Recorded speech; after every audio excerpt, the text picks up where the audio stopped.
Værksted, som har specialiseret sig i iPhones. Jeg har taget den 16-årige Jack Bøckers iPhone med, en telefon, som Telia jo har afvist at reparere. Så kan vi se herinde i telefonen, der er 2 hvide prikker. Det vil sige, at den er i hvert fald ikke vandsket inde i telefonen, og heller ikke i headsettet. Altså, jeg kan jo se hernede i bunden, at fugtindikatoren hernede er rød.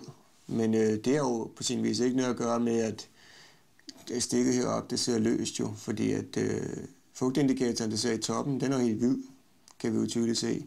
Altså, jeg finder det jo helt grotesk, at en kunde, han får den her afvist på en vandskade, når det jo tydeligvis er hernede i bunden, og det her stik, der sidder her fuldstændig isoleret, at den så bliver afvist på en fejl, som rent faktisk foregår her. Har de bare været uheldige, eller er det en fast praksis?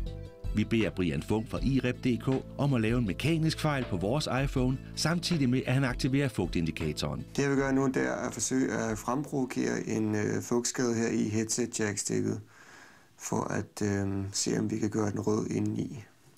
Jeg vil fjerne 2 skruer i bunden her, og så vil jeg afmontere et af kablerne på telefonen, hvor bliver åbnet i forbindelse med, at de tager den ind og prøver at behandle den på garantien.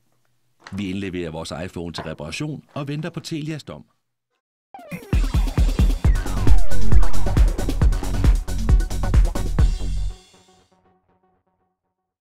Tilbage til det uautoriserede værksted, som har kigget på både avisdrengen Jack Bøckers telefon og på Basta-telefonen. 2 telefoner, som begge er blevet afvist af Telia. Hej Brian. Hej Tina. Hej. Hej. Så er Basta-telefonen kommet tilbage. Okay. Ja. Det var jo den, hvor du løsnede det her lille stik. Ja, det er korrekt, ja. Og hvor vi fugtede den der fugtindikator i den anden ende af telefonen. Ja. Telia, de afviste den. De har faktisk indrømmet, at de ikke engang har haft den åbnet. Okay. Spørgsmålet er nu, om du kan få den til at virke igen. Jo, det skulle da meget gerne kunne. Det var ret simpel manøvre jo. Da jeg starter med lige at løsne skruerne her. Og så tager vi lige skærmen af.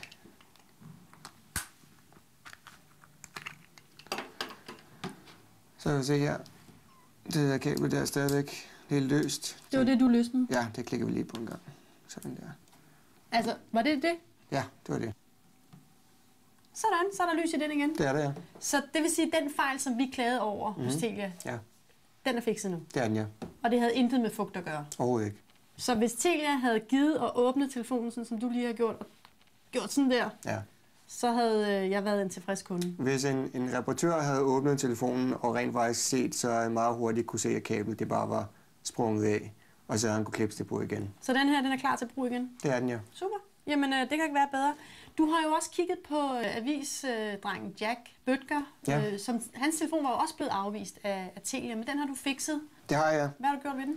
Jamen, jeg har simpelthen bare skiftet det kabel, som sad løst, som han havde brokket sig over til Telia, og den var jo blevet afvist på en vandskade.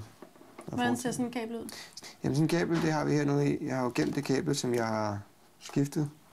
Det er sådan en lille fætter der? Ja, sådan en lille fætter, ja. Så den har altså fået et nyt kabel, der ser sådan her ud? Ja, altså den sad løst heroppe i forbindelsen her, og det var ret nemt at konstatere, så det skulle bare skiftes. Så Jacks telefon, den virker igen nu? Ja, det gør den. Telia har jo afvist den på en vandskade, men det har jo så åbenbart ikke haft noget med vandskade at gøre, siden jeg kunne fikse det her. I dag, derfor tror jeg, at der har jeg ikke gjort noget købt en iPhone. Det har jeg ikke. Det er virkelig surt penge at købe en telefon for 5.000, og så får jeg ikke repareret, når det så er galt.